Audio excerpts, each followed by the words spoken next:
Chapter 18 Princess September. While she lay in her bed crying, she saw a little bird hop into her room. Then the little bird began to sing, and he sang a beautiful song all about the lake in the king's garden, and the willow trees that looked themselves in the still water, and the goldfish that glided in and out of the branches that were reflected in it. When he had finished, the princess was not crying any more. "That was a very nice song," she said. "Would you care to have me instead of your parrot?"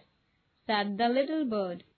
"It's true that I'm not so pretty to look at, but on the other hand I have a much better voice." Princess September clapped her hands with delight, and then the little bird hopped onto the end of her bed and sang her to sleep. He ate rice out of her hand, and he had his bath in her saucer. He drank out of it too. When he had finished his breakfast, he began to sing again so beautifully that the maids of honors were quite surprised, for they had never heard anything like it. And Princess September was very proud and happy. "Now I want to show you my 8 sisters," said the princess. She stretched out the first finger of her right hand so that it served as a perch, and the little bird flew down and sat on it. Then, followed by her maids of honor, she went through the palace and called on each of the princes in turn. Princess September ran through all the rooms of the palace, singing like a lark, while the little bird flew round and round her, singing like a nightingale, which indeed it was. Things went on like this for several days, and then the 8 princes put their heads together. "Do you mind our asking where your bird is now?" they said. "He is gone to pay a visit to his father-in-law," said Princess September. "And what makes you think he will come back?" asked Princess. "He always does come back," said September.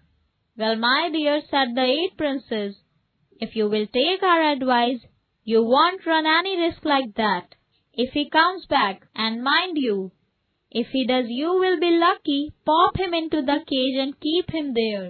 That's the only way you can be sure of him." "But I like to have him fly about the room," said Princess September. "Safety first," said her sisters ominously. They got up and walked out of the room, shaking their heads, leaving September very uneasy.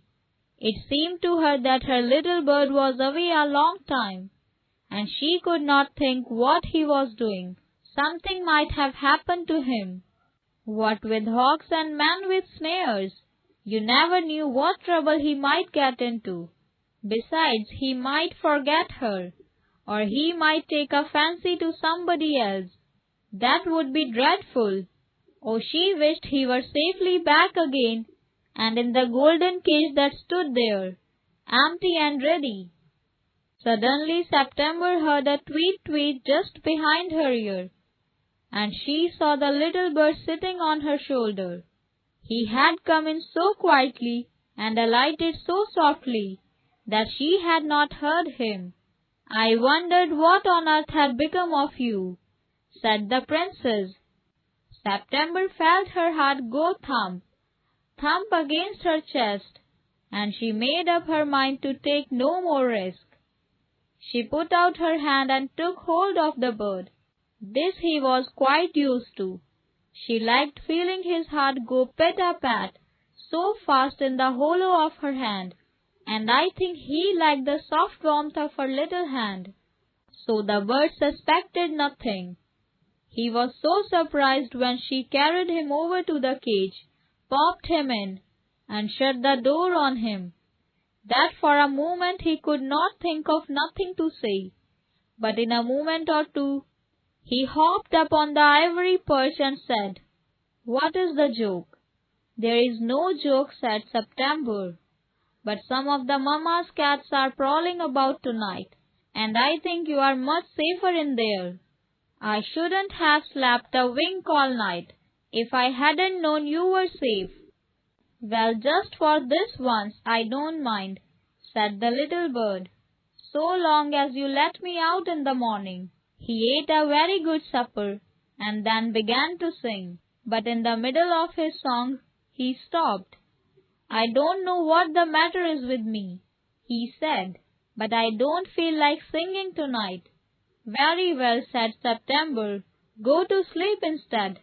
So he put his head under his wing and in a minute was fast asleep. September went to sleep too, but when the dawn broke, she was awakened by the little bird, calling her at the top of his voice. Wake up," he said. "Open the door of this cage and let me out. I want to have a good fly while the dew is still on the ground." "You are much better off where you are," said September. "You have a beautiful golden cage." Let me out," said the little bird. "You will have 3 meals a day served by my maids of honor. You will have nothing to worry you from morning till night, and you can sing to your heart's content."